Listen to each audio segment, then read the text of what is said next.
About 2.5 years ago, we started facing some difficulties in our marriage where we found ourselves going down this crazy cycle where I felt dishonored and disrespected, and she felt unloved and unwanted.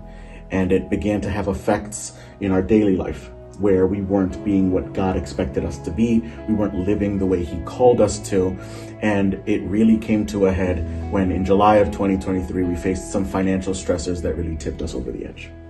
And then after that time, for the remainder of the year of 2023, we decided to separate because things just kept going down a slippery slope and they just didn't seem to be getting better. Then in early this year, we came together and had a really hard discussion about where things were going. And we came to the conclusion that it would be best if we just divorced. So we took that route of just fully separating, not only living apart, but just being apart.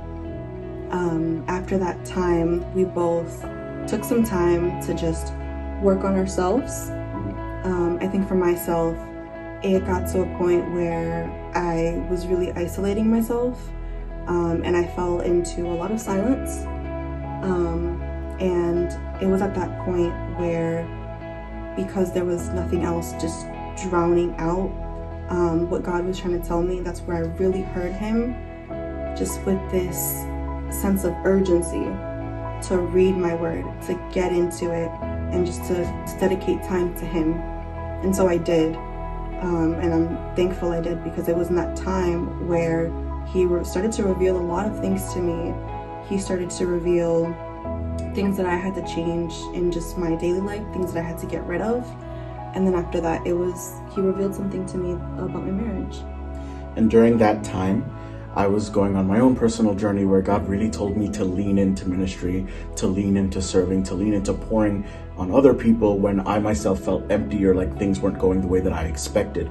And it was during that time where He called me to faithfulness that He really showed His faithfulness to me. And I understood the God that created me and what He created me for, and the man that He called me to be in spite of my background, in spite of everything. And that began to attract Breilyn and show her that I was on my own journey as well. And in May, we came together and reconciled. We went to fasting and prayer.